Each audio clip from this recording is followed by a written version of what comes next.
C'est un scandale que révèle le journal Mediapart. Connaissez-vous Caroline Parmentier, députée du Rassemblement national, qui était auparavant l'attachée de presse du Rassemblement national à partir de 2019 et qui avait notamment pour fonction de participer à la dédiabolisation du Rassemblement national. Sauf que voilà, le profil est assez mal choisi puisque Mediapart s'est intéressé aux écrits de Caroline Parmentier dans le journal Présent, qui est un journal auquel elle a d'abord participé comme rédactrice, puis comme rédactrice en chef, et elle y tient des propos qui sont à la fois antisémites, qui visent à glorifier des collaborationnistes, qui sont racistes, d'ailleurs des propos pour lesquels elle a été condamnée, puisqu'elle a été condamnée en 1995 pour incitation à la haine raciale, des propos qui sont également homophobes ou qui mettent en cause le droit à l'interruption volontaire de grossesse. Voilà le pédigré de Madame Parmentier. Il s'agit donc d'une femme très proche de Marine Le Pen, puisque en 2022, Madame Le Pen qualifiait Caroline Parmentier de femme de talent, avec qui elle a eu plaisir de travailler et qui a été de tous les combats pendant la campagne présidentielle. Eh bien, cette dame, Caroline Parmentier, tient d'abord des propos qui visent à valoriser des personnes qui sont des collabos, personnes qui sont des fascistes, condamnés d'ailleurs pour intelligence avec l'ennemi, comme Robert Brasillac, écrivain et rédacteur en chef du journal collaborationniste Je suis partout, et elle décrivait cette personne ainsi qu'un autre nombre de personnes qui avaient été d'ailleurs fusillées pour collaboration avec l'ennemi. Elle les qualifiait de héros et de modèles, et d'ailleurs dans cet article, elle qualifiait aussi l'avortement de génocide moral, idéologique et même physique. La même année, cette députée du Rassemblement national avait publié un article qui s'appelait « On nous a menti sur Pétain », dans lequel elle disait que M. Pétain, qui a donc été condamné à l'indignité nationale pour la collaboration, avait été sali et diabolisé. Par ailleurs, en janvier 2012, Caroline Parmentier s'en prend à Simone Veil en la qualifiant de la manière suivante: la grosse, celle de la loi qui porte son nom et qui génocide 220 000 petits innocents par an. Donc, accoler le terme de génocide à Simone Veil n'est sans doute pas innocent, puisque Madame Veil était une survivante d'Auschwitz. Par ailleurs, en 2011, Caroline Parmentier prend la défense de Robert Ménard, qui s'était interrogé sur l'existence d'un lobby juif en soutien à Dominique Strauss-Kahn. Et voici ce qu'écrit Madame Parmentier. Elle écrit « Insulter les catholiques, les flics, les comptes droite, tant que vous voulez. Évoquer le lobby juif, il y a quand même des limites. » Voilà ce qu'écrivait Madame Caroline Parmentier, qui conseillait par ailleurs à Robert Ménard de se rapprocher du journal Présent, en parlant de ce journal en disant « C'est un irréductible petit quotidien français non coupé du pays réel », l'expression pays réel faisant référence, comme le rappelle d'ailleurs Mediapart, à une expression popularisée par Charles Maurras, qui était lui aussi un collabo antisémite. Par ailleurs, lorsque y a le passage de flambeau de Jean-Marie Le Pen à Marine Le Pen en 2011, et qu'une personne, journaliste de France 24, se fera virer d'une soirée du Rassemblement national, eh bien, Jean-Marie Le Pen fera des blagues antisémites à son sujet qui font beaucoup rire Madame Caroline Parmentier. Voilà pour la partie qui concerne l'antisémitisme. Mais Madame Parmentier ne s'arrête pas là, puisque la haine des personnes immigrées et qu'elle qualifie de maghrébins également, bien, ne fait aussi partie de son registre habituel. Elle sera d'ailleurs condamnée sur ce point-là en 1995 pour incitation à la haine raciale. Et voici ce qu'elle dit. Elle parle des immigrés maghrébins comme de voyous ethniques désœuvrés, et elle parle en les rendant responsables des actes de vandalisme et de violence quand il y a des élus ou des éducateurs qui invitent des jeunes à la campagne dans des gîtes d'accueil. Et elle dit « Le seul véritable problème réside dans la proportion d'immigrés en place, quelle que soit cette place ». Voilà le genre de propos qu'elle tient. Par ailleurs, en 2011, Madame Parmentier défend Éric Zemmour quand lui, il est poursuivi et condamné pour incitation à la haine, pour avoir dit que les délinquants seraient les Noirs et les Arabes, hein, je cite les propos de Zemmour.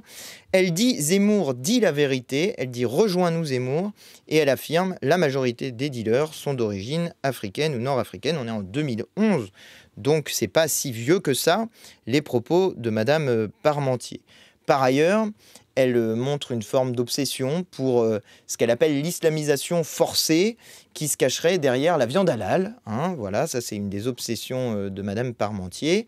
Et puis par ailleurs, à propos des Bleus, l'équipe de France, des Bleus, elle écrit en 2010 « Voilà ce que c'est de compter sur une équipe de voyous de cité ».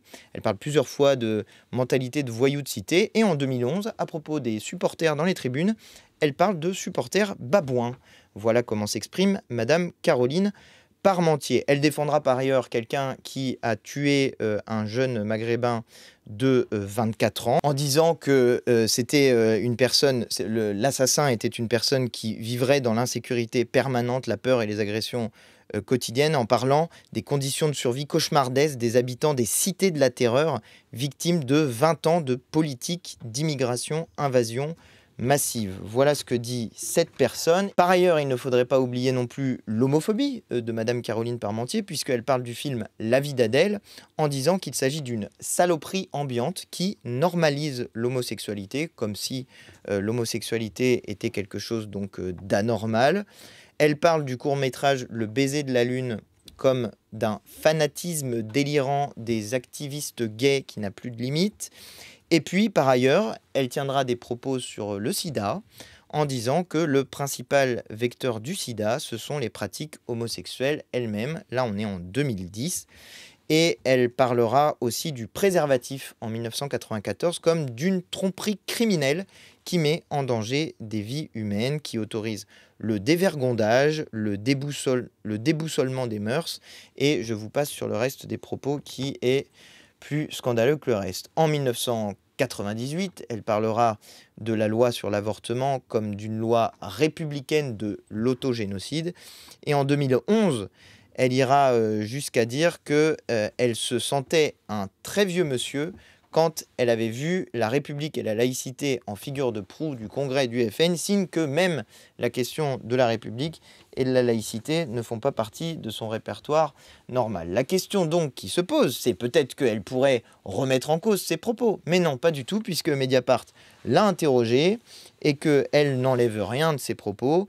Elle se défend en disant « Je n'ai été condamnée qu'une seule fois en 30 ans de carrière journalistique » et elle pense que ses propos ne tomberaient plus sous le coup de la loi aujourd'hui. En réalité, si, ces propos tomberaient tout à fait sous le coup de la loi aujourd'hui. Le problème, c'est la question de la prescription sur ces propos qui sont des propos tenus dans la presse. Mais je vous assure que ces propos tombent parfaitement sous le coup de la loi d'incitation à l'antisémitisme, de discrimination à la haine en raison de l'origine, et puis de discrimination à la haine en raison de l'orientation sexuelle. Bref, ce sont des propos qui sont extrêmement choquants et sur lesquels elle ne revient pas. Donc moi, je m'interroge sur un point, c'est que il y a donc une personne députée du Rassemblement national, en plus une des personnes les plus en vue du Rassemblement national parmi les députés, qui a tenu ce genre de propos, qui ne les renie pas, qui ne dit pas, je sais pas quoi, quand j'étais jeune j'étais raciste, mais maintenant je suis plus raciste. Un peu comme fait d'une certaine manière le Rassemblement national dans son ensemble, en mettant en cause un peu ce qu'il disait avant, en disant non mais on a changé, vous inquiétez pas. Et c'est toute ça la stratégie de la dédiabolisation. Mais non, là on a une personne qui assume ses propos, qui ne les remet pas en cause. Donc la question maintenant, elle doit se poser à Marine Le Pen.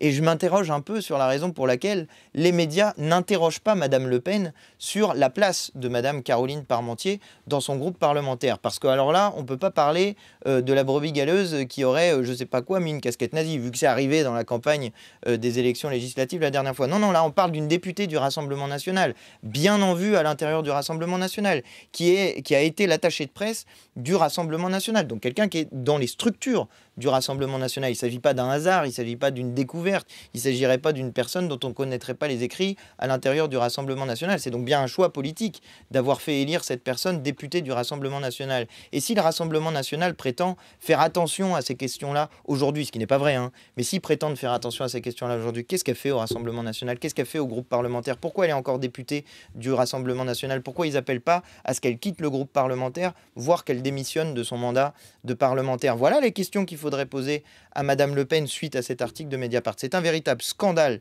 que cet article de Mediapart, et vraiment je vous invite à faire circuler l'information parce qu'apparemment on ne peut pas compter sur les médias traditionnels pour faire circuler cette information, on ne peut compter que sur nous-mêmes, donc je compte sur vous pour le faire.